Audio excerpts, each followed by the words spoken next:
Assalamualaikum warahmatullahi wabarakatuh. Berjumpa kembali dengan saya Yuli Syafarianti, calon guru penggerak angkatan 11 Kota Singkawang tahun 2024. Kali ini saya tidak sendiri, saya ditemani oleh rekan sejawat saya yaitu Ibu Ulan Nur Afifah SPD. Beliau adalah wali kelas 6B di SDN 12 Singkawang. Assalamualaikum Ibu Ulan. Waalaikumsalam Bu Yuli. Apa kabarnya Ibu Ulan hari ini? Alhamdulillah dalam keadaan yang sehat walafiat dan baik-baik. Ya, mohon maaf ya Ibu Ulan mengganggu waktunya sebentar. Ya, baik. Hari ini kita adakan percakapan pra-observasi ya Bu Ulan. Siap. Saya akan amati nantinya perjalanan proses pembelajaran yang akan Ibu Ulan lakukan di kelas. Sebelum itu, kita akan mengadakan dulu percakapan pra-observasi. Ya. Adapun tujuannya diadakannya supervisi ini untuk mengetahui dan mengamati serta mengevaluasi jalannya proses pembelajaran yang akan Ibu Ulan lakukan nanti. Oke. Dan kenapa hari ini kita melakukan percakapan pra-observasi, yaitu sebagai persiapan awal sebelum nanti Ibu Ulan melakukan kegiatan pengajaran agar lebih siap dan percaya diri sehingga memberikan pembelajaran yang terbaik bagi siswa. Oke. Baik, adapun beberapa pertanyaan yang akan saya sampaikan kepada Ibu Ulan. Yang pertama berkaitan dengan tujuan pembelajaran. Tujuan pembelajaran apa yang nantinya Ibu Ulan akan lakukan pada saat proses pembelajaran di kelas? Yang akan diobservasi oleh Bu Yuli? Iya. Kalau melanjutkan pembelajaran yang sudah berlangsung, berarti saya akan membawakan materi tentang benua-benua, yaitu materi IPAS di bab 3 setelah STS ini selesai. Tujuannya agar siswa atau peserta didik mampu mengetahui atau mendeskripsikan perbedaan antara benua Asia dan benua-benua lainnya yang ada di dunia ini. Baik, yang tadi saya tangkap Ibu Ulan akan melakukan proses pembelajaran berkaitan dengan benua ya Bu Ulan ya? Dengan benua. Baik, lalu bagaimana dengan area pengembangan yang akan Ibu Ulan capai atau yang akan Ibu Ulan lakukan pada saat observasi nanti? Area pengembangan maksudnya gimana Bu Yuli? Area pengembangan ini bisa dalam aspek pengetahuan atau keterampilan begitu Bu Ulan? Begitu. Kalau untuk aspek pengetahuannya paling saya menekankan tentang materi-materi penting. Menurut saya hafalan itu tidak bisa dipisahkan dari pengetahuan. Jadi mereka harus tahu 6 benua ini, perbedaan antara kutub utara dan kutub selatan, kemudian ciri-ciri spesifik dari tiap benua. Untuk keterampilannya mungkin nanti saya akan membawa global ke dalam kelas. Kemudian mereka memperhatikan di mana letak Indonesia yang bagian dari Asia atau Inggris bagian dari Eropa dan sebagainya yang ada di benua itu. Iya, baik. Berarti tadi Ibu Ulan lebih mengembangkan ke area pengetahuan ya Bu Ulan? Pengetahuannya, ya. Untuk keterampilannya gimana Bu Ulan? Keterampilannya mungkin nanti misalnya saya minta mereka untuk membuat bahan yang bisa untuk pembelajaran mungkin global Bu Yuli, atau membuat peta benua Asia, atau nanti membuat peta benua Afrika, tapi itu belum saya susun, jadi nanti mungkin kita bisa lihat saat observasi. Oke, baik Ibu Ulan. Tadi yang area pengembangannya Ibu Ulan ya. Sekarang saya ingin bertanya bagaimana nanti rancangan pembelajaran yang akan Ibu Ulan terapkan dari segi strategi pembelajarannya, terus dari model pembelajarannya ataupun dari metode pembelajarannya. Oke, kalau untuk strategi pembelajarannya, kalau saintifik ini sepertinya tidak bisa karena kita kan tidak ada benda yang konkret. Tapi mungkin saya akan membawa global sebagai pendekatan yang lebih tepat. Jadi mungkin untuk modelnya berarti kayaknya inquiry ya Bu ya. Iya. Lebih ke inquiry atau discovery. Antara dua itulah nanti. Untuk strategi pencapaiannya ketika inti, saya tuh tipe guru yang suka drilling question, suka tanya jawab dengan cepat gitu. Setelah materi tanya jawab antara versus satu siswa dengan siswa lainnya dengan kemampuan yang setara. Misalnya yang ini high, saya versuskan dengan yang high kayak gitu. Seperti itu sih Bu. Nanti mungkin akan tampak ketika saya udah buat modul ajarnya, karena sekarang memang belum terancang. Tapi setelah apa ini Bu Yuli? Ini pra-observasinya nanti akan saya susun. Iya, baik. Selanjutnya tadi Bu Ulan udah bilang media pembelajarannya global ya Bu Ulan ya. Baik, untuk kapan akan diadakannya observasi ini Bu Ulan? Hari, tanggal, waktunya kapan gitu Bu Ulan? Senin setelah upacara kayaknya Bu Yuli bisa karena pelajaran IPAS. Materi ini. Berarti Senin ini kita langsung observasi. Observasi. Oke, sip, mantap Bu Ulan ya. jadi nanti saya tunggu kabar dari Ibu Ulan terkait jadwalnya juga. Ya. Selanjutnya nanti setelah praobservasi ini kita hari Senin ya Bu Ulan ya. Ya, Saya akan mendatangi kelas Ibu Ulan dan saya akan melakukan supervisi di kelas Ibu Ulan. Dan akan melihat juga serta mencatat hal apa saja yang terjadi di dalam kelas pada saat Bu Ulan melakukan proses pembelajaran di kelas. Oke. Nanti juga setelah itu kita akan adakan percakapan terakhir ya Bu Ulan ya, percakapan untuk pasca observasinya nanti. Ya. Untuk kesimpulannya nih Bu Ulan, bagaimana perasaan Bu Ulan pada saat kita percakapan ini? Oke. Perasaan saya tipe yang senang untuk hal-hal seperti ini, Bu. Iya. Jadi sebenarnya ketika Bu Yuli memilih saya sebagai teman untuk kegiatan ini, saya tuh merasa bersyukur karena saya diberi kesempatan, walaupun saya bukan guru penggerak, tapi saya dapat ilmu untuk diobservasi, untuk mengetahui hal-hal seperti ini. Tentunya saya kan bersiap-siap. Mungkin nanti setelah saya melakukan, kemudian Bu Yuli mengobservasi saya dapat pengetahuan baru yang tidak saya dapatkan jika saya hanya berdiam diri di kantor. Jadi saya merasa bersyukur dan senang sekali atas kesempatan ini, Bu. Masya Allah, ini kalau kita ingin bergerak maju ya Bu Ulan ya, memang harus ada suatu gebrakan yang baru gitu ya Bu Ulan ya.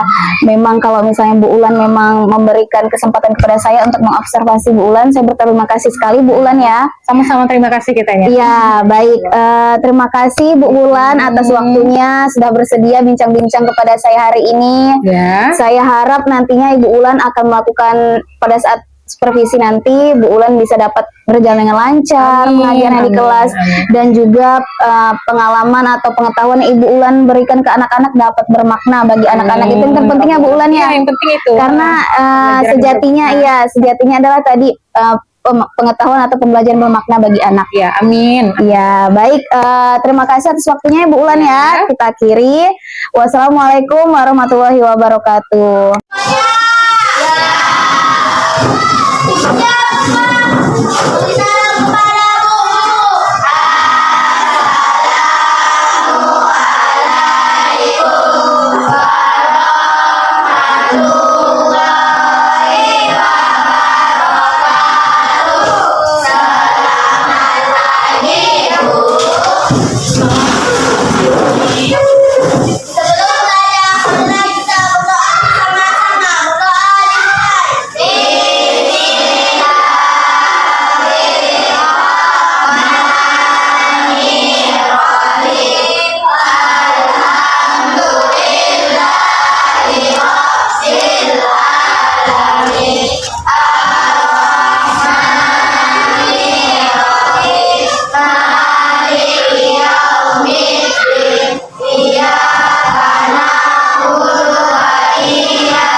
Haidar Akbar, Hana, Heru, Uzi, Keisha, Dansa, Lulu, Alwi, Mutiara, Nurul, Silva, Tegar, Raimutia, Feni. Oke, alhamdulillah hari ini masuk semua. Apakah kalian sehat semua?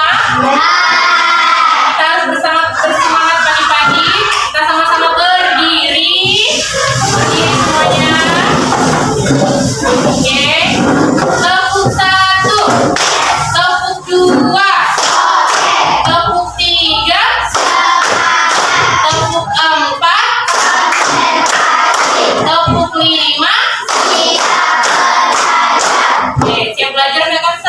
Ya. Oke, kalau semuanya udah siap, kita duduk lagi. Sekarang mau nanya kalian, pengetahuan kalian aja. Menurut kalian, bumi itu bentuknya gimana? Bulat. Apa yang ada di setiap kutub-kutub bumi? Kutub utara dan selatan. Apa tuh gimana posisinya? Kutub utara dan kutub selatan itu apakah panas ataukah dingin? Coba ibu mau tanya, pernahkah kalian nonton film Jepang? Apa contohnya? Naruto. Adakah yang pernah nonton film Barat? Nggak pernah nonton film Barat? Nggak pernah nonton film Disney kalian? Oke, ya udah. Adakah yang pernah nonton film Filipin? Dari mana tuh? Indonesia dengan Malaysia itu satu negara atau enggak? Ada Jepang, ada Korea, ya. Ada yang pernah nonton K-pop enggak? Nah, itu negara mana tuh? Negara Korea. Masa sih kalian nggak pernah nonton film Barat? Pasti pernah. Apa tuh? Nonton apa tuh? Boxing ya. Barat itu ada Amerika, ada Inggris. Nah, jadi itu ternyata kita tuh tinggal tuh bukan cuma diri kita sendiri di Indonesia. Ada ya MU, bola kan? Nah, MU itu bola kan? Klub bola di Inggris.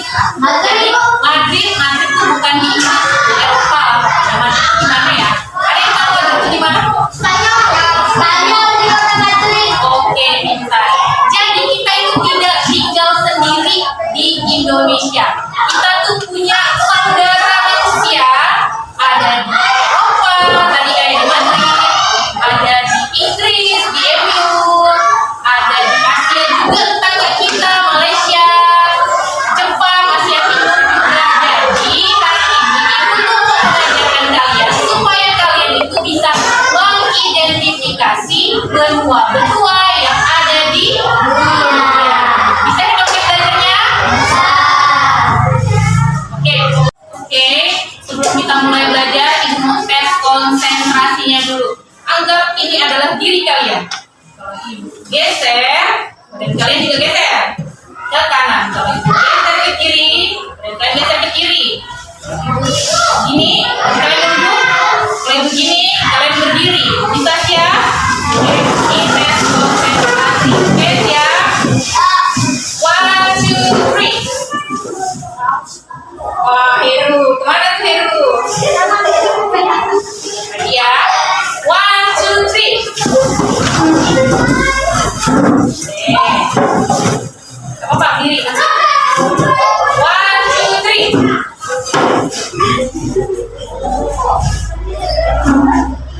Stop. Duduk lagi. Kalian itu lihat pulpennya. Jangan bayangkan diri kalian. Jadi kalau pulpennya ke sini, gerakannya sini ya. Jangan terbalik. Tadi masih ada yang terbalik. Kami coba pakai tangannya lagi. 1, 2, 3. Oke. 1, 2, 3. 1, 2, 3. 1, 2, 3. 1, 2, 3. 1, 2, 3. 1, 2, 3.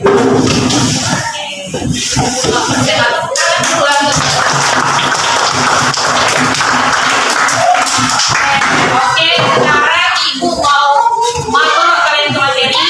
Coba untuk kalian boleh buka bukunya halaman 55 dan 56. Coba baca dulu 1 menit kita tanya jawab. Halaman 55 dan 56. Sebelum kita masuk ke materi, kalian harus punya bekal dulu untuk bisa jawab kalau ibu adakan sesi diskusi.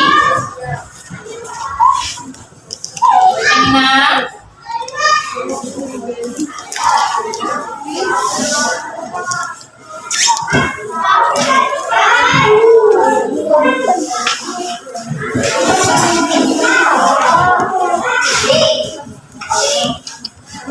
Baca Wi, nanti ibu tanya Wi.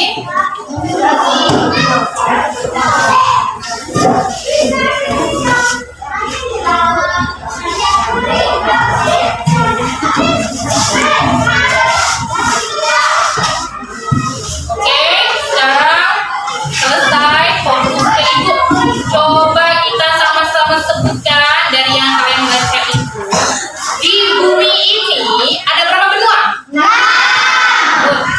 Coba sebutkan satu-satu, ibu sebut namanya satu, belum, nanti suruh satu sampai ke enam-enamnya terjawab. Feni. Asia.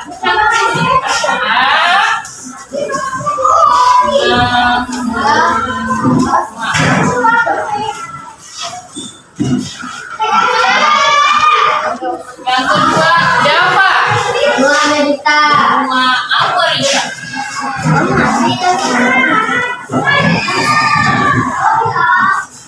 Tiga, Alwin. Benua Australia.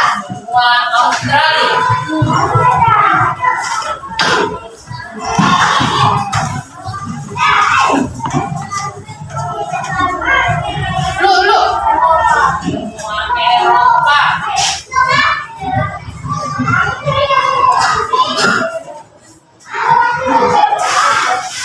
Aidina.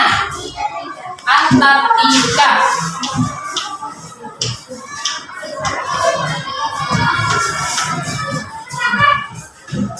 Abang Rafa. Apa? Benua.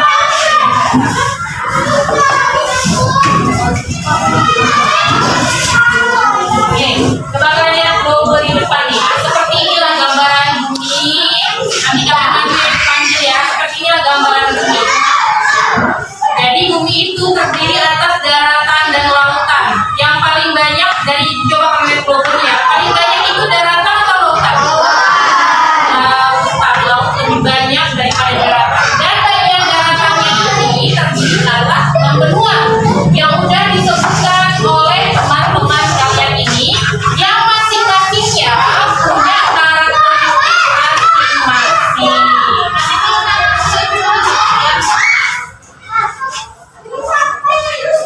Oke, coba ibu menyebutkan karakteristiknya. Kalian yang ibu minta untuk menemukan itu benua apa sih? Coba ya.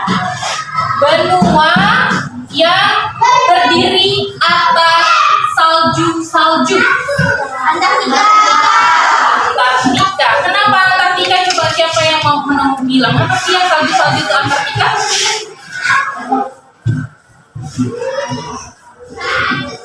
Oke, ini belum bisa dijawab. Nanti kita jawab pas kita udah di LKPD ya. Tapi udah bisa mengidentifikasi itu udah bagus. Coba benua apa? Berapa? Kenapa? Karena Antartika mengandung lebih dari setengah air tawar di dunia dalam lapisan es yang membeku. Iya, betul. Lebih dari setengah air itu Antartika itu membeku. Jadi benua Antartika ini terdiri dari lautan atau perairan yang membeku saking dinginnya. Oke, Rafa udah bisa jawab ternyata. Coba dari 6 benua ini, ibu mau bilang bahwa benua ini adalah benua yang paling besar, termasuk Indonesia ada di Asia. Kalau benua yang terdiri atas 4 musim dihuni oleh orang-orang, bisa Eropa, bisa Amerika, karena dua-duanya negara tropis. Nanti ini dijelaskan. Benua yang penduduk aslinya itu suku aborigin. Australia. Tapi sekarang udah banyak orang Eropa di sana. Nanti dijelaskan juga. Terus benua yang bagian tanahnya itu rata-rata kering dan basah. Tapi ada sungai terpanjang di dalamnya. Apa sungai ini letaknya di benua Afrika. Negara tempat sungai ini untuk Mesir. Pintar sekali. Sekarang ibu mau bawa ini ke kelompok kalian. Kalian yang lain boleh baca-baca. Ini yang ketiga. Nih, lihat nih. Ibu lihatkan satu-satu karena ibu juga punya global. Coba Nina tunjukkan yang mana benua Eropa, Nina. Coba cari Nina. Eropa itu ada tulis. Bertiga. Ibu tunjukkan. Mana sih benua Eropa?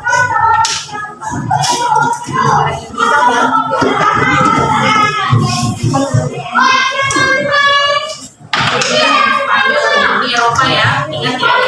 Oke, itu kelompoknya LCI. Kalian boleh baca-baca bukunya ya. Yang belum dapat giliran lihat, udah bukunya itu Asia.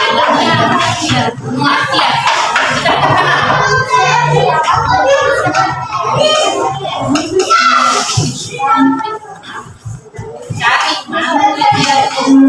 Oh,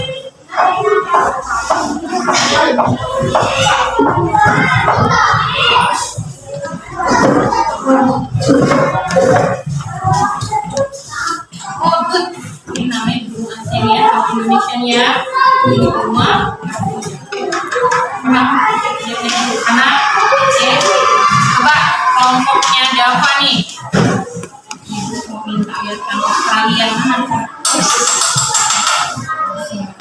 Australia ya. Ini benua paling kecil ya. Iya, benua yang paling kecil. Apa Nusa dan Penny minta carikan Kanada di benua Amerika.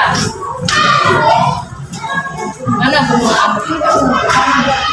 Di benua Amerika ya, ini ya. Di benua Amerika sampai Jaka.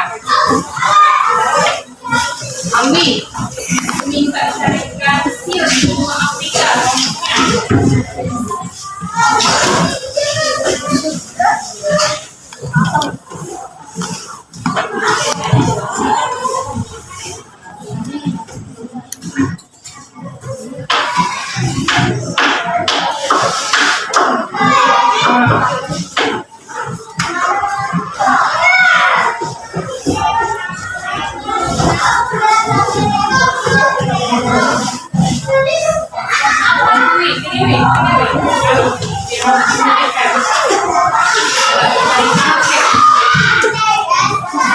Afrikanya ada.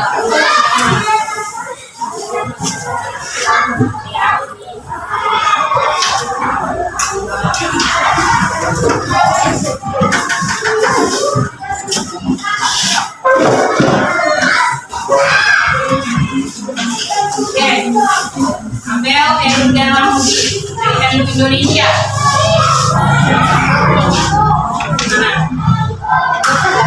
Jadi semua Peru kelompoknya minta carikan Turki. Perbatasan antara Asia dan Eropa.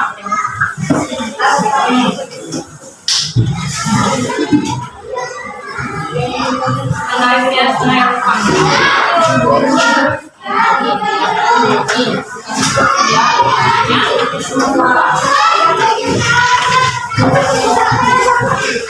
Jadikan ibu Australia.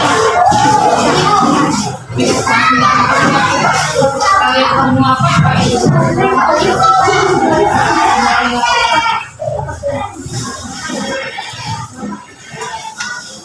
Paling kecil.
berita di sana, tapi kamu belum cukup. Jadi kamu yang KPD.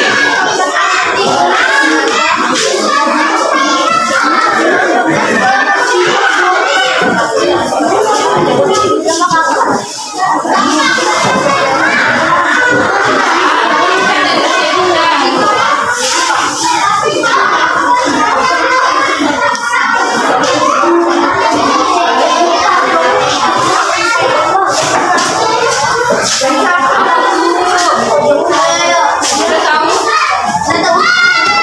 Udah tahu belum? Mau apa tuh?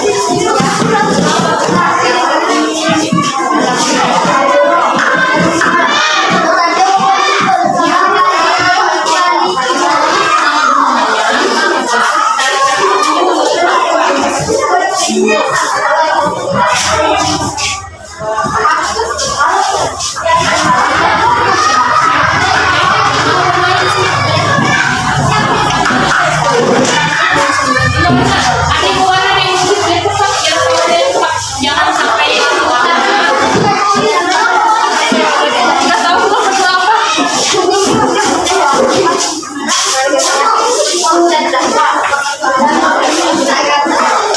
Tahu belum nggak? Apa nggak? Perlu apa?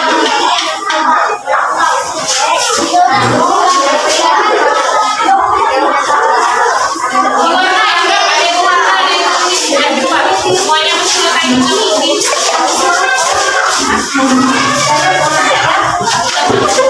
Oke, apakah tugasnya udah selesai semuanya? Sekarang ibu mau minta kalian presentasi masing-masing tugasnya.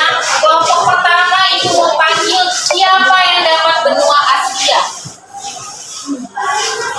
Oke, silakan maju semuanya ke depan, bawa hasil pekerjaannya yang dapat benua Asia. Maju. Kemudian ke depan.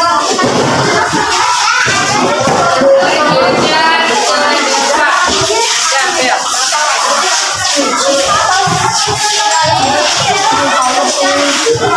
Nah, udah jalan rapi.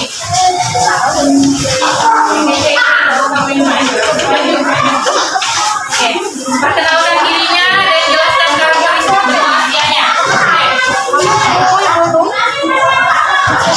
Oke, semuanya dikerjakan. Silakan.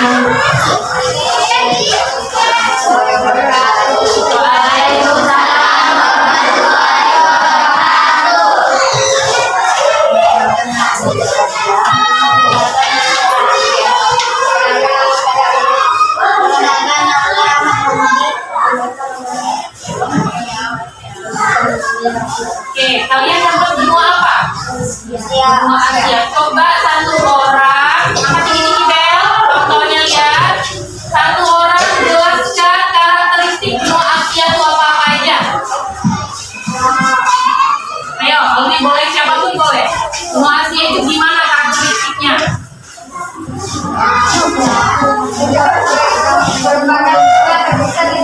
Benua terbesar di dunia. Lalu?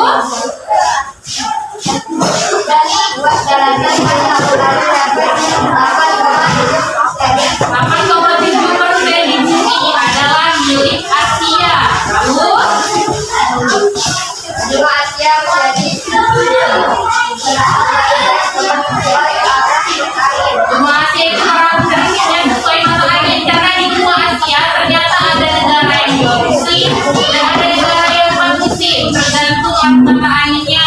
Lalu? Oke, jadi benua Asia itu benua yang paling kaya akan keberagaman. Ada negara yang dua musim dan ada negara yang empat musim, itu benua Asia.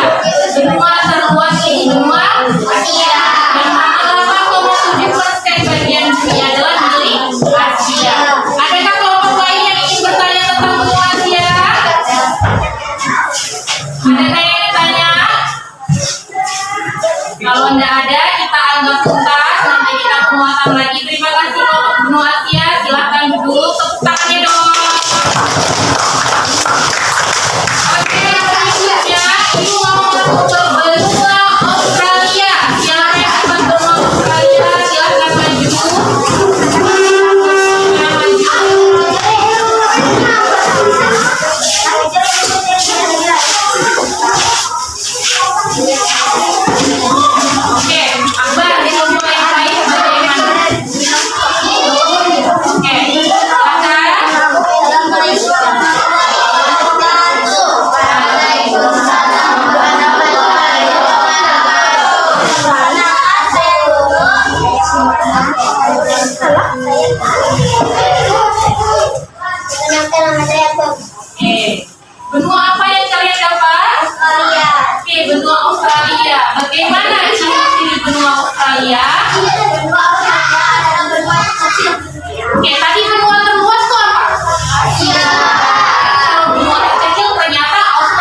Iya, benua Asia, benua Australia, benua daratan langsung dengan Indonesia melalui samudra yang namanya samudra Pasifik. Lanjutkan. Karena dia 7 juta kilometer persegi, maka dia sebagai benua terkecil. Sekarang ibu mau tanya ke kalian, tadi apa yang disebutkan kawan-kawan, dengar dari kalian? Siapa? Tadi apa katanya tentang benua Australia? Mempunyai luas tanah 7 juta kilometer. Betul kan 7 juta kilometer? Benar, karena dia 7 juta kilometer, jadi dia sebagai benua terapa di dunia. Kecil. Ada yang mau ditanyakan tentang benua Australia? Udah paham? Oke, tepuk tangannya dulu.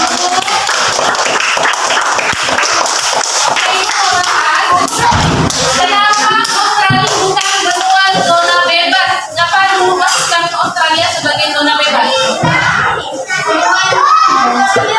Tapi sebenarnya zona bebas, ada yang tahu nggak zona bebas itu apa? Coba dari 6 ini, kenapa yang zona bebas itu sebut Antartika itu kenapa? Kenapa yang disebut zona bebas itu Antartika? Kenapa? Ada yang tahu nggak? Karena Antartika tidak dimiliki oleh siapapun. Kalau Australia dia itu negara persemakmuran, maka dia bukan negara zona bebas. Ya, ada apa-apa. Jadi, kalau ibu tanya, benua mana yang termasuk wilayah zona bebas? Jawabannya apa? Antartika. Kenapa Antartika? Dia tidak dimiliki oleh negara manapun. Yang ada di Antartika itu hanyalah tempat untuk melakukan penelitian, tapi dia tidak dimiliki oleh negara manapun, maka dia termasuk zona bebas. Lanjut ibu mau ke benua Eropa. Siapa yang dapat benua Eropa? Silahkan maju.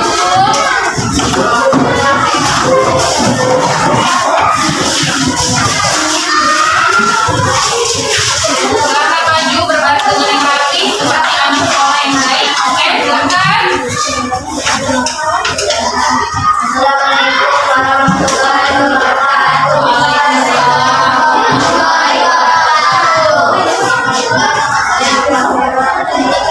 Perkenalkan, saya David Natalia.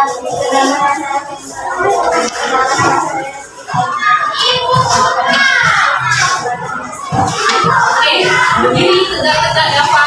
Siapa yang itu benua apa Dava? Benua Eropa. Benua Eropa. Coba sebutkan ciri-ciri benua Eropa yang kalian temukan.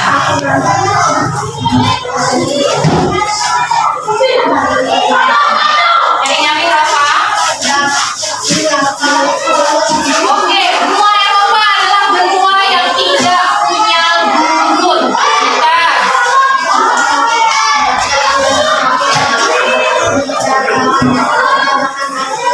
Oke, wilayah dataran yang berbatasan langsung dengan Asia. Bukan. Oke, benua dengan negara 4 musim. Bukan.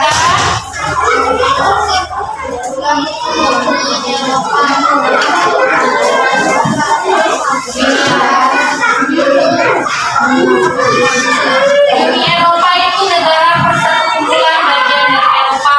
Lanjutkan.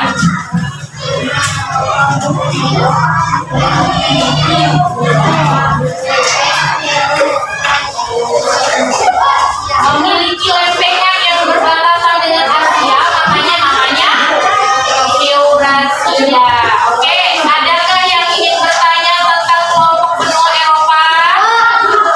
Oke, silakan angkat kembali. Kenapa Eropa tidak memiliki gurun? Kenapa Eropa tidak punya gurun? Silakan dijawab bagi yang tahu. Karena wilayahnya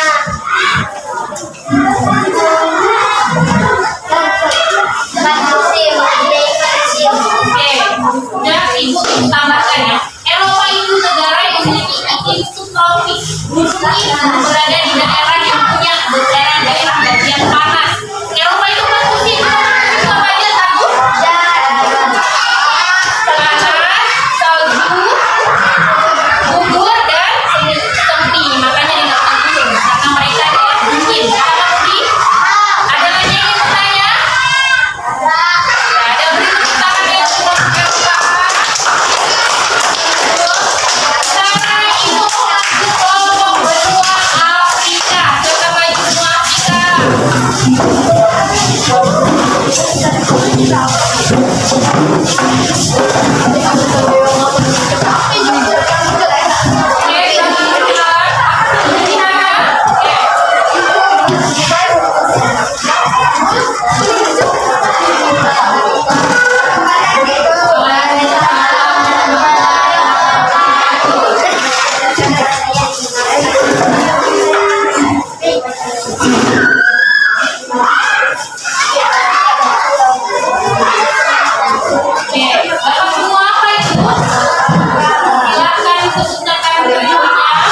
Namanya pohon, bagus.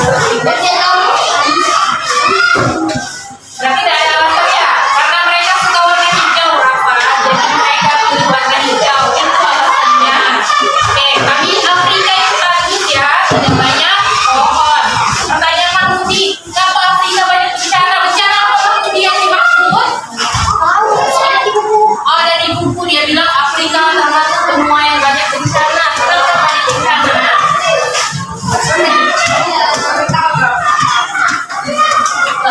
Ada yang bisa jawab? Dulu ada yang bisa jawab? Kenapa? Karena dia kekeringan, maka sering terjadi badai, tumpahan pasir, dan mereka tidak bisa mengantisipasinya. Jadi terjadilah bencana yang mengakibatkan kelaparan dan kemiskinan. Udah cukup dua pertanyaan? Oke, silakan duduk sama untuk Oke, sekarang kita masuk sesi yang menyelesaikan pelajaran. Kita bahas satu drama. Benua di dunia itu ada berapa? Satu, dua, tiga, empat, lima. Oke, sekarang kita diskusikan sama-sama. Kalian yang jawab ya. Ibu yang nanya. Benua dengan luas terluas di dunia. Ya, di Asia itu termasuk benua yang memiliki keberagaman paling banyak di dunia. Ada sebenarnya apa? Mungkin agama bisa masuk kerennya. Budaya, lalu ras, musimnya juga. Jadi kalau di Korea, Jepang itu 4 musim. Tapi kalau kayak Indonesia, Malaysia, itu semua musim. Kita negara yang keren tau aja. Nah, semua mereka ada Indonesia yang berbeda. Kayak misalnya di sana, benua Amerika itu dekat dengan yang namanya kutub selatan. Kayak Kanada, kutub selatan. Jadi negara-negara Amerika itu negara-negara yang dingin. Di Amerika itu ada wilayah yang malamnya lebih panjang daripada siang. Bisa jadi juga siangnya lebih panjang dari malam. Tergantung perputarannya karena mereka dekat dengan kutub selatan. Oke, benua Australia tadi benua paling apa? Paling kecil. Kalau benua Eropa itu ada berapa musim? Musim. Karena mereka 4 musim, mereka tidak punya apa?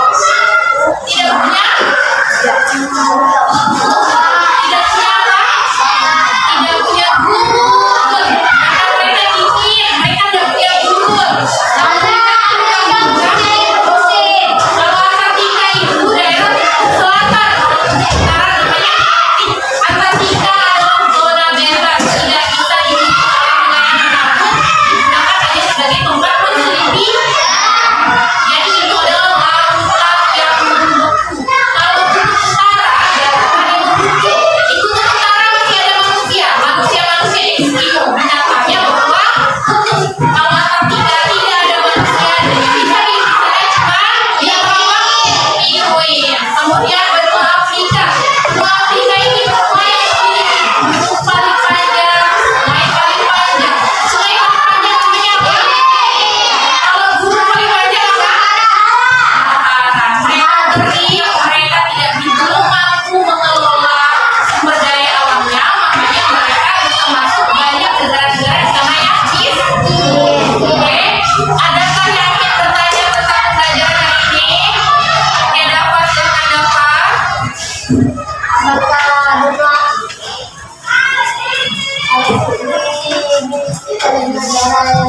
Apakah Arktik dimiliki oleh negara yang lain? Arktik itu bukan benua ya, Bapak ya? Tahu nggak Arktik itu apa? Ada apa? Kutub utara, jadi ada pemiliknya. Dia bukan zona bebas, Bapak. Oke, ada lagi yang bertanya? Ada lagi yang mau bertanya? Yang pemiliknya orang Eskimo. Mereka orang-orang yang tetap isolir, tapi ada pemiliknya. Jadi Arktik itu kutub utara masih bisa dijajah oleh manusia. Ada lagi yang mau tanya? Udah paham?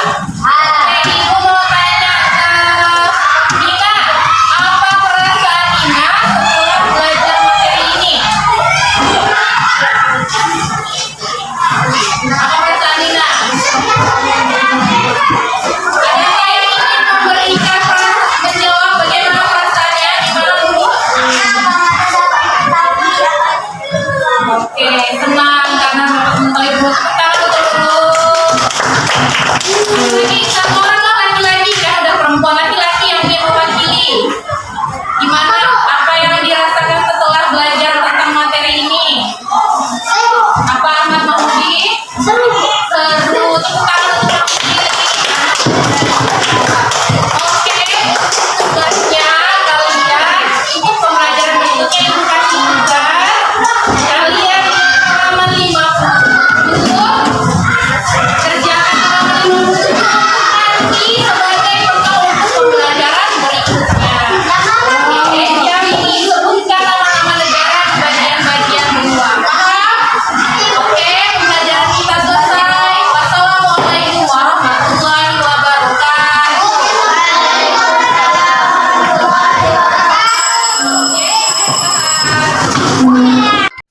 Assalamualaikum warahmatullahi wabarakatuh.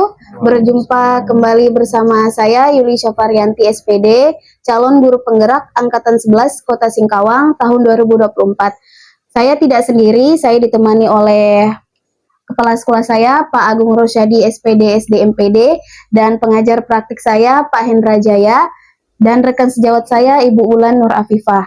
Baik, di sini saya terlebih dahulu meminta izin kepada Bapak dan Ibu untuk melakukan perekaman pada video ini, yaitu untuk melakukan perekaman percakapan pasca observasi.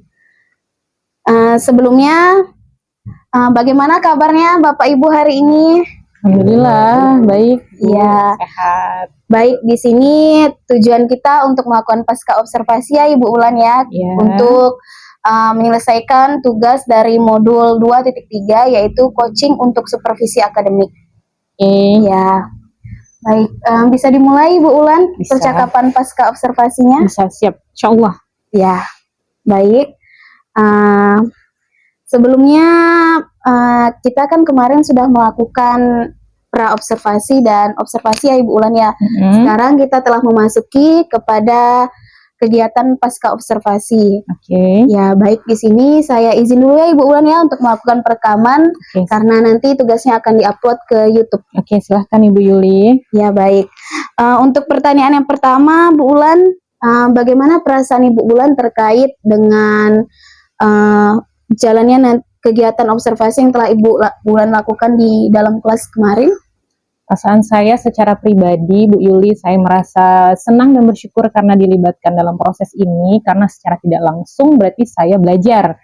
Saya belajar untuk menyiapkan kelas karena saya tahu saya akan dievaluasi. Tentunya saya menyiapkan diri, kemudian saya memberitahu siswa saya bahwa kita akan dievaluasi, mereka juga antusias dan menjadi kondusif dalam pembelajarannya. Jadi untuk perasaan pribadi saya bersyukur, saya senang dan saya berterima kasih telah diberikan kesempatan untuk ikut andil dalam proses Bu Yuli ini, dalam rangkaian CGP ini. Ya, baik. Terima kasih juga ya Bu Ulan ya, Ya. karena telah memberikan kesempatan saya untuk melakukan coaching supervisi akademik di kelas Ibu Ulan. Baik, sebelumnya karena tadi Bu Ulan telah melakukan observasi, area pengembangan yang bagian mana yang kira-kiranya nanti akan Ibu Ulan ingin capai atau yang telah Ibu Ulan capai pada saat kegiatan observasi kemarin? Oke, kalau untuk pengembangan afektifnya, kemarin saya menginginkan siswa bisa bekerja sama, alhamdulillah sudah tampak pada saat mereka kerja kelompok.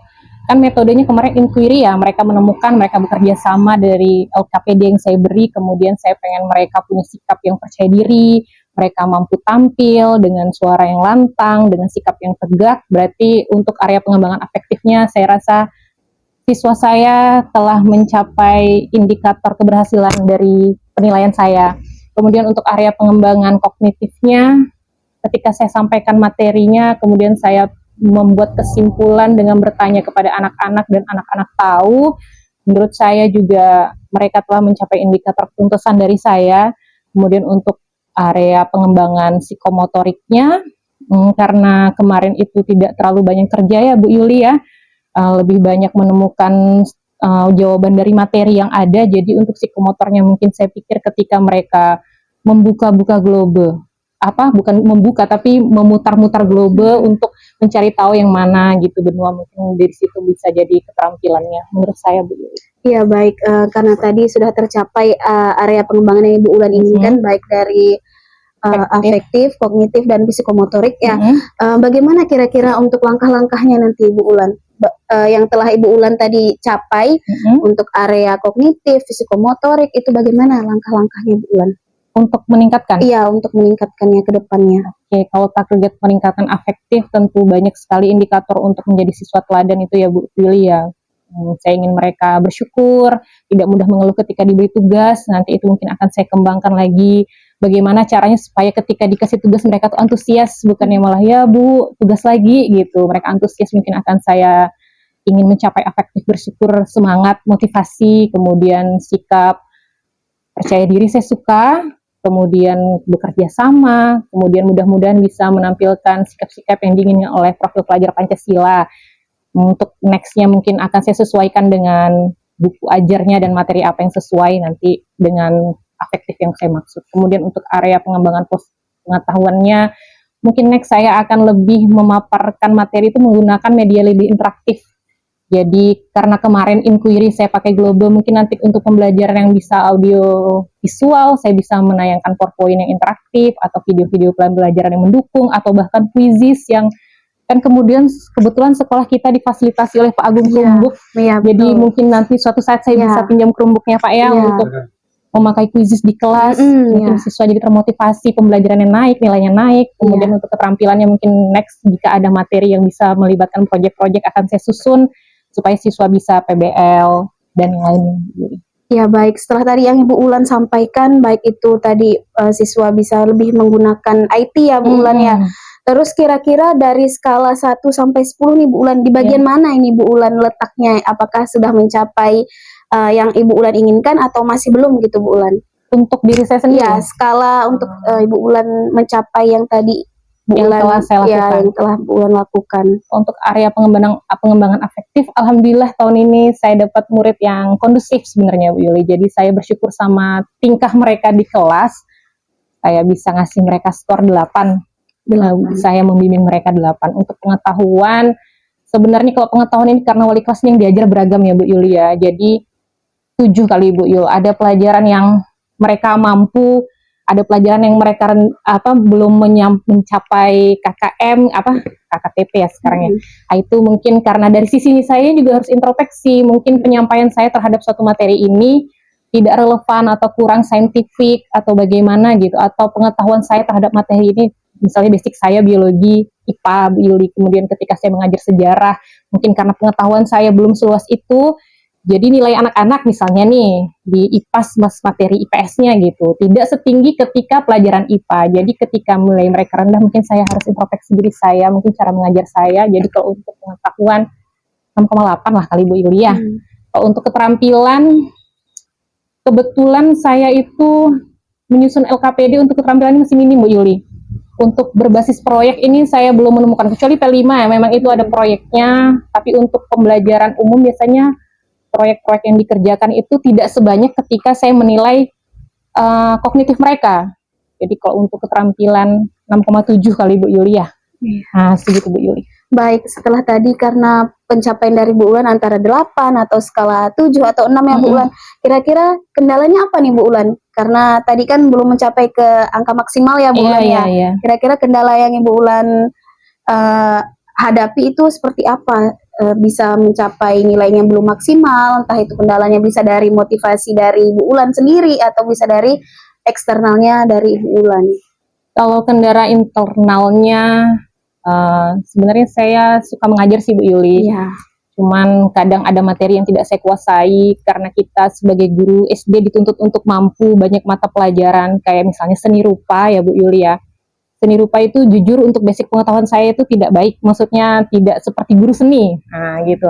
Jadi mungkin kendala itu datang dari saya ketika saya mungkin tidak tertarik untuk seni rupa itu. Jadi mungkin saya harus lebih banyak belajar, menggali motivasi diri saya sendiri, karena seni rupa itu menghasilkan produk kan Bu Yul. Sebenarnya itu keterampilan, membuat makrame, membuat gelang, membuat sebagainya macam gitu. Kalau saya seni rupa pribadi itu lebih tertarik pada hal yang kayak gambar dan warna, saya suka, tapi untuk membuat produk itu mungkin saya kurang suka. Itu sebenarnya kendala dari diri saya sendiri, Bu Yuli. Jadi untuk mengatasi kendala itu ya saya harus mengusahakan diri saya sendiri, karena alhamdulillah sebenarnya sekolah ini sudah memfasilitasi, alhamdulillah Pak Agung ini sudah memfasilitasi banyak media untuk pembelajaran gitu, untuk keterampilannya. Jadi kalau kendala eksternalnya bisa jadi dari dari siswa saya kan, karena kan siswa ini gaya belajarnya berbeda-beda Bu Yul ya. Dan saya adalah guru yang mengajar klasikal secara heterogen. Ada siswa yang kinestetik, ada siswa yang auditori, ada siswa yang visual. Ketika saya bawakan materi kinestetik, mungkin anak yang pasif tidak terlalu suka. Atau mungkin ketika saya membawakan materi yang bersifat audio visual, mungkin anak estetiknya tidak mau diam, atau kadang anak-anak itu kan cenderung mengganggu temannya ketika dia bosan. Jadi itu mungkin faktor eksternal, kendala-kendala pencapaian nilai baik secara kognitif ataupun psikomotornya kayak gitu Bu Yuli. Iya baik, karena itu tadi yang saya dengar Bu Ulan banyak dari dalam diri Bu Ulan ya, karena sekolah tadi alhamdulillah sudah mendukung bagaimana kegiatan kita dalam mengajar ya Bu Ulan. Alhamdulillah di SD 12 Singkawang ini juga sudah mendukung segala untuk IT ya Bu Ulan ya. Terus Bu Ulan kira-kira tadi yang setelah Ibu Ulan sampaikan, bagaimana kira-kira bisa mengatasinya itu Bu Ulan? Dari kendala-kendala itu Bu Ulan bisa mengatasinya itu bagaimana dari diri Ibu Ulan? Mungkin saya perlu teman atau tutor sebaya yang bisa memotivasi saya untuk pelajaran yang tidak terlalu saya sukai, karena saya juga seorang manusia yang saya suka IPA, suka matematika, suka bahasa Inggris, mungkin itu saya suka, tapi kalau untuk seni rupa mungkin saya tidak terlalu suka. Jadi saya harus menggali, mungkin berteman dengan dengan guru yang suka seni gitu Bu Yuli. Gini ternyata asik, gini ternyata menarik gitu. Kemudian kalau itu untuk internal sih Bu Yuli, untuk membangkitkan motivasi dari diri saya sendiri, mungkin saya perlu bergaul dengan anak-anak, dengan guru, atau justru dengan murid-murid yang bisa ternyata saya suka gitu. Kalau untuk motivasi eksternalnya ya, kalau untuk siswa ini ya kita perlu, alhamdulillah Pak sekolah kita juga melakukan paguyuban, jadi ada ruang media WhatsApp yang jadi komunikasi antara saya dan orang tua untuk memberitahu Bu ini gini dan sebagainya gitu Bu. Jadi eksternalnya mungkin komunikasi dua arah antara saya, orang tua dan siswa itu. Iya baik, berarti tadi dari internal serta eksternal yang Ibu Ulan lakukan tadi ya Bu Ulan ya, Bu Ulan butuh rekan sejawat untuk saling bercerita pengalaman dalam mengajar, terus eksternalnya dari sekolah juga paguyuban sudah mendukung ya Bu Ulan ya. Berarti tinggal nanti pembelajaran kedepannya nih gimana Bu Ulan? Setelah tadi dari internal eksternal, kira-kira apa sih yang ingin Bu Ulan capai ke depannya gitu? Pembelajaran seperti apa yang Bu Ulan ingin capai dari dalam diri Bu Ulan tuh? Kira-kira apa sih yang akan Bu Ulan lakukan agar semua itu bisa tercapai atau terwujud? Oke, saya senang ketika siswa saya dari tidak tahu menjadi tahu. Saya senang ketika mereka berkaca-kaca untuk belajar. Maksudnya berkaca-kaca bahagia gitu, bukan dengan mata yang aduh capek belajar gitu, saya kurang suka yang kayak gitu. Jadi saya menginginkan untuk kedepannya saya bisa menjadi guru yang memang guru yang dirindukan untuk mengajar. Mereka senang terhadap apa yang saya ajarkan, mereka senang ketika mereka tidak tahu menjadi tahu. Tapi menurut saya kepintaran itu tidak segala-galanya tanpa dibarengi dengan adab yang baik. Jadi saya ingin mereka itu selain cerdas dalam berpikir, saya juga mereka pengen menjadi siswa yang terdepan dalam akhlak. Sebenarnya saya suka sama ujian dan evaluasi itu untuk bukan cuma mengukur siswa, tapi mengukur saya juga kan Bu. Kalau misalnya ujian nih nilainya segini, kalau rendah apakah kita menyalahkan siswa? Belum tentu. Saya bisa introspeksi diri saya. Jadi semoga next untuk berikutnya ada ujian nasional lagi misalnya. Saya senang dengan hal kayak gitu. Mungkin saya lebih improvisasi dalam mengajar karena nilai siswa saya anggap sebagai indikator keberhasilan saya dalam mengajar. Itu Bu Ili.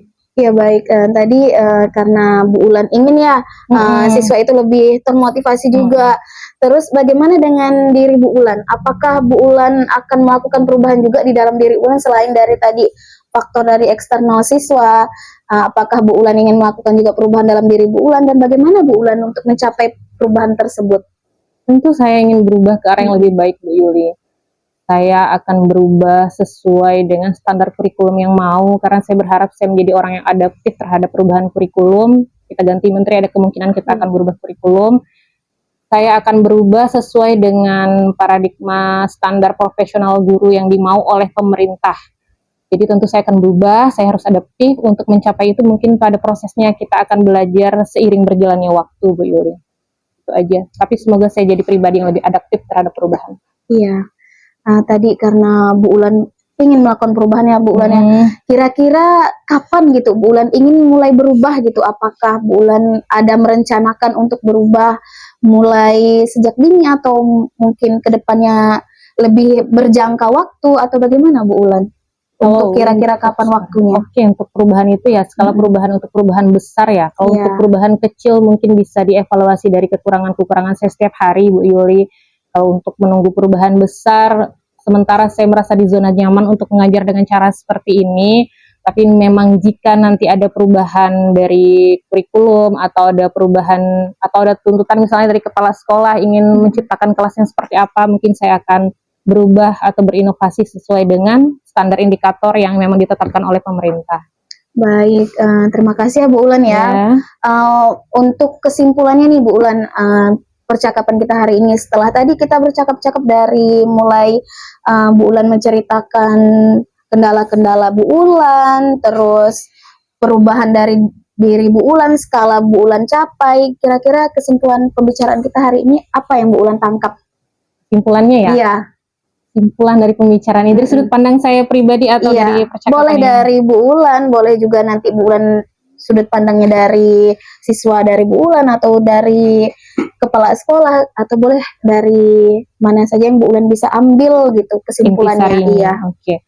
Intisarinya di sini untuk kesimpulan percakapan pada kali ini bahwa sebenarnya saya bersyukur karena kendala itu tidak dari sekolah. Karena sekolah alhamdulillah sudah memfasilitasi untuk listrik, untuk infocus, untuk Chromebook, untuk sebagainya. Tinggal bagaimana guru itu berkreasi dari media-media ajar yang telah disiapkan di sekolah. Kemudian kesimpulannya lagi untuk diri saya, sebenarnya berarti saya belum puas terhadap pencapaian saya karena nilainya 8, 7, dan 6 kan kan. Belum bisa dikatakan bahwa sangat baik, masih dalam kategori rata-rata. Jadi saya harus berubah, saya harus adaptif terhadap perubahan, terhadap situasi dan kondisi, bagaimana perubahan itu dikatakan baik ketika sesuai dengan indikator yang sudah ditetapkan pemerintah, bukan menurut saya, menurut ini dan menurut itu gitu kan. Biasa kan kurikulum itu punya standar, kayak sekarang ingin siswa jadi memiliki jiwa profil pelajar Pancasila, merdeka belajar, tapi indikatornya itu. Karena sekarang masih dalam kurikulum ini, saya merasa perubahan yang saya lakukan tidak perlu signifikan karena sudah merupakan pakemnya nih anak-anak bisa gitu.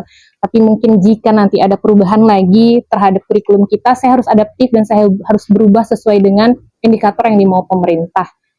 Saya bersyukur Bu Yuli telah menanyakan kekurangan dan kelebihan saya, jadi saya bisa belajar untuk mengevaluasi diri saya sendiri, merefleksi diri saya sendiri, apakah saya sudah berhasil atau belum, sehingga saya tidak cepat berpuas diri atau tidak merasa berkecil hati, karena Bu Yuli telah membuat saya bisa berpikir, oh ternyata lebihnya di sini dan ternyata kurangnya di sini. Begitu Bu Yuli. Ya baik, sangat bagus sekali ya Bu Ulan ya. Bu Ulan juga sudah mendapatkan solusi apa yang kira-kira Bu Ulan akan capai ke depannya, terus skala apa yang nantinya Bu Ulan akan tingkatkan, terus area pengembangan apa juga Bu Ulan sudah tahu akan mencapainya di daerah mana areanya.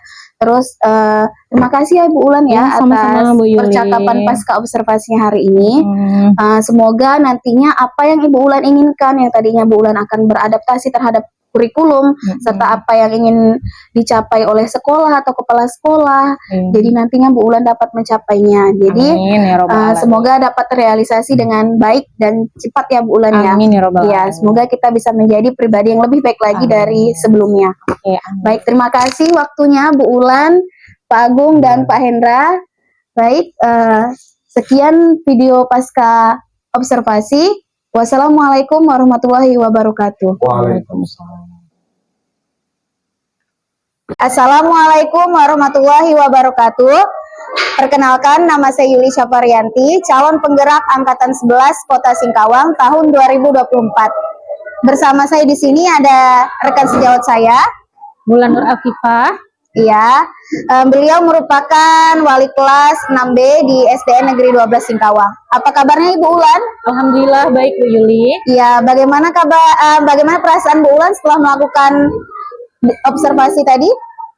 Yang pertama saya mengucapkan terima kasih Bu Yuli karena saya merasa bersyukur apakah jadi saya tuh bisa melihat tolak ukur apakah diri saya ini sudah melakukan pembelajaran dengan cukup baik atau bagaimana, karena setelah di supervisi mungkin nanti saya akan banyak mendapatkan masukan-masukan dari Bu Yuli. Ya baik, di percakapan pasca observasi ini, saya akan memberikan pertanyaan-pertanyaan kepada Ibu Ulan terkait dengan jalannya proses observasi Bu Ulan tadi di kelas, dengan tujuan untuk mengevaluasi sejauh mana Ibu Ulan melakukan proses pembelajaran yang sudah Ibu Ulan lakukan tadi. Siap-siap Ibu Ulan? Ya, untuk pertanyaan pertama, bagaimana perasaan Ibu Ulan terkait tadi jalannya kegiatan selama proses observasi di kelas? Saya merasa bersyukur dan senang karena ternyata kelasnya kondusif. Anak-anak bisa mengikuti pembelajaran dari awal sampai akhir tanpa distraksi apapun. Alhamdulillah ya Bu Ulan ya. Berarti kegiatan observasi Bu Ulan tadi berjalan dengan lancar dan anak-anak juga mendukung selama kegiatan observasi ya Bu Ulan ya. Terus di sini saya juga mau bertanya, bisa Ibu Ulan ceritakan kembali area pengembangan yang telah Ibu Ulan lakukan dan langkah-langkahnya serta tahapan-tahapan pembelajaran yang sudah Ibu Ulan lakukan tadi di dalam kelas? Oke, area pengembangannya di sini ada afektif, kognitif, dan psikomotor. Untuk afektifnya itu saya menekankan kepada siswa untuk siap belajar dengan cara berdoa, kemudian siap belajar dengan konsentrasi yang ada di ice breaking, kemudian sikap-sikap yang seperti berkolaborasi kerjasama dan berani untuk menampilkan pendapat, percaya diri, siap untuk rasa ingin tahu yaitu dengan berkelompok-berkelompok dan mempresentasikannya. Kemudian untuk pengembangan kognitifnya tadi itu ada materi ajar di buku yang biasa mereka pakai. Kemudian tadi saya memberikan LKPD di mana mereka mengisinya yang rujukannya itu sebenarnya udah ada materi dari buku. Kemudian berdiskusi dengan teman sejawatnya. Kemudian kalau untuk area pengembangan psikomotornya, ketika mereka itu melihat global, melihat yang mana sih negara-negara bagian dari benua itu, kemudian mempresentasikannya ke depan. Seperti itu menurut saya, Bu. Baik, berarti tadi dengan langkah-langkah seperti itu ya Ibu Ulan ya. Menurut Bu Ulan, sejauh mana area pengembangan tersebut Bu Ulan lakukan, apakah berhasil atau tidak? Kalau refleksi untuk diri sendiri, refleksi diri sendiri saya merasakan yang tadi itu sudah cukup berhasil Bu Yuli, karena mereka bisa diajak untuk menyimpulkan bersama-sama dan mereka bisa mengerjakan LKPD itu dengan 90% benar. Jadi menurut saya area pengembangannya menurut saya sudah cukup berhasil. Refleksi diri saya, kalau dari refleksi anak-anaknya tadi ada yang bilang menyenangkan dan seru, berarti mereka ikut terlibat di dalam pembelajaran itu dengan bahagia. Iya, baik. Alhamdulillah ya Bu Ulan ya. Alhamdulillah. Karena tadi ketercapaian area pengembangan Bu Ulan juga sudah baik menurut Ibu Ulan ya. Refleksi untuk diri Ibu Ulan dan untuk anak-anak juga sudah seru, menyenangkan ya. Begitu ya Bu Ulan ya. Baik. Sekarang saya ingin bertanya Bu Ulan, apa sih kekurangan Ibu Ulan dalam penyampaian materi tadi di dalam kelas? Kekurangannya secara internal dan eksternal. Iya. Kalau internal itu saya tentu pribadi punya kekurangan. Saya seorang ibu juga. Jadi kalau misalkan untuk menyediakan media-media ajar itu, harusnya saya itu bisa lebih interaktif gitu. Mungkin akan lebih bermakna ketika saya menampilkan PowerPoint, atau mungkin lebih bermakna jika saya bisa menampilkan banyak benua daripada hanya globo. Itu menurut kekurangan dari internalnya. Mungkin kalau sisi eksternalnya mungkin ketersediaan media ajar di sekolah ini, tapi kita tidak bisa menjadikan itu sebagai alasan. Ya menurut saya internal dan eksternalnya itu Bu Yuli. Jadi ada kolaborasi kekurangan di situ yang mungkin nextnya bisa diantisipasi agar tidak menjadi kekurangan lagi. Baik Ibu Ulan, tadi Ibu Ulan bilang kendalanya ada dari internal serta eksternal. Kira-kira mengapa itu bisa terjadi Bu Ulan? Kalau internal itu lebih ke motivasi diri sebagai guru, kemudian motivasi siswa juga bisa punya masalah internal Bu Yuli. Jadi kalau misalkan mereka tidak siap belajar, mereka tidak bisa belajar secara kondusif, itu bisa jadi kekurangan internal juga. Itu penyebabnya kalau internal itu dari kesiapan masing-masing pribadi. Kalau eksternalnya itu mungkin karena kesiapan daya dukung sekolah, mungkin ada yang tidak bisa dianggarkan untuk terrealisasi kayak infocus dan sebagainya. Alhamdulillah di sini ada. Jadi masalahnya itu mungkin kesediaan gurunya untuk menyiapkan infocus itu tadi. Karena sebenarnya di sekolah ada Infokus, tapi saya lebih fokus ke global karena tadi niatnya pembelajaran itu metode inquiry Bu Yuli. Oh, iya. Jadi mereka lebih menemukan gitu. Kalau Infokus kan saya menyajikan. Iya. Kalau global itu kan mereka yang menemukan. Gitu. Iya, lebih. Iya. Seperti itu tadi. Pemikirannya seperti itu. Iya, berarti Bu Ulan lebih ke anak yang menemukan ya. Berarti mereka itu yang menemukan. inquiry ya, Inquiry, Bu Ulan. Baik, untuk kedepannya Bu Ulan, rencana apa yang akan Ibu Ulan lakukan untuk mendukung proses pembelajaran Bu Ulan di setiap pembelajaran di kelas? Berarti saya harus mencocokkan setiap materi dengan media dan model yang ada di sekolah. Jadi tidak konvensional yang hanya guru ceramah, mungkin mereka juga bosan. Jadi misalkan ada daya dukung di sekolah saya pakai, kemudian memotivasi diri sendiri, memotivasi siswa supaya sekolah itu bukan hanya gurunya yang mau mengajar, tapi siswanya juga ingin belajar. Itu yang mungkin akan saya gali dulu. Belum bisa saya pastikan bagaimana ke depannya, cuman langkah yang akan saya lakukan adalah mencari kesesuaian antara materi dan modul ajarnya itu dulu. Materi dengan metode-metode yang akan dipakai untuk pembelajaran. Baik, tadi untuk rencana kedepannya ya Bu Ulan ya. Kira-kira kapan waktunya Bu Ulan akan melakukan perubahan itu Bu Ulan? Secepatnya. Iya. Secepat yang saya bisa, semampu yang saya bisa. Jika itu lebih baik, lebih cepat lebih baik. Iya, berarti kedepannya Bu Ulan akan merencanakan pembelajaran yang menerapkan keberpihakan kepada murid ya Bu Ulan ya, entah itu menggunakan model atau media pembelajaran yang lebih interaktif ya Bu Ulan ya. Baik, terima kasih kepada Ibu Ulan karena telah menyempatkan waktu untuk tadi diobservasi juga. Sebelumnya juga kita telah melaksanakan praobservasi dan sekarang kita sudah di tahapan terakhir Ibu Ulan, yaitu di pasca observasi. Dan tadi sudah berbincang-bincang juga dengan Bu Ulan bagaimana selanjutnya dan selama pembelajaran juga di kelas. Sekarang kesimpulannya Bu Ulan untuk percakapan kita hari ini, dapatkah Ibu Ulan menyimpulkan apa yang dapat Ibu Ulan tangkap dari pembicaraan kita? Yang saya simpulkan dari kegiatan ini Bu Yulia. Iya. Bisa Bu Yuli kasih clue dulu apa yang kiranya bisa saya simpulkan karena terlalu banyak di pikiran saya. Iya. Apakah pembelajarannya atau dari sisi saya atau dari sisi Bu Yulinya gitu. Iya, boleh misalnya dari pemahaman siswanya atau dari pihak Ibu Ulan atau mungkin kepada saya. Jadi Bu Ulan dapat menyimpulkan semuanya gitu Bu Ulan. Jadi saling boleh. keterkaitannya boleh. Jadi Ibu Ulan bisa menyimpulkan, bisa menyampaikan apa yang ada di benak Bu Ulan, sampaikan saja Bu Ulan. Begitu ya Bu ya. Lebih mengalir apa adanya aja Bu Ulan. Yang saya simpulkan kalau untuk dari diri saya pribadi Bu ya. Saya itu menjadi lebih siap ketika disupervisi. Jadi ada motivasi internal dari diri saya gitu. Oh, saya harus begini karena ada yang akan menilai saya. Semoga kedepannya saya itu siap bahwa disupervisi atau tidak itu saya harus siap. Jadi itu untuk motivasi internal saya. Kesimpulannya ini menggerakkan jiwa pengajar dan pendidik saya. Jadi saya berterima kasih kepada Bu Yuli. Kemudian kalau simpulan saya untuk siswa, ketika siswa diajak kondusif itu ternyata mereka mampu dan mereka bisa. Dan saya merasa bersyukur karena memiliki siswa yang ternyata alhamdulillah bisa diarahkan. Kemudian kalau saya pikir simpulan dari sisi Bu Yulinya, berarti Bu Yuli telah melakukan ini, berarti ini adalah bentuk konsistensi Bu Yuli untuk melakukan kegiatan CGP ini secara benar-benar dan sungguh-sungguh. Karena Bu Yuli melakukan ini secara nyata, maaf tidak hanya dokumentasi tapi dikerjakan. Itu adalah langkah yang menurut saya keren karena tidak dilihat oleh siapapun di sekolah ini, hanya antara pribadi Bu Yuli dan Allah yang tahu, tapi Bu Yuli tetap melakukannya. Saya doakan semoga Bu Yuli bisa menjadi pribadi yang mendebarkan manfaat untuk kedepannya lebih banyak lagi. Ya baik, terima kasih Bu Ulan, sangat-sangat memotivasi sekali. Tadi penyampaian dari Bu Ulan bahwa memang kegiatan CGP yang kami lakukan ini ya Bu Ulan ya, memang tugasnya memang sangat banyak Bu Ulan, termasuk ini salah satu tugas dari coaching kepada rekan sejawat.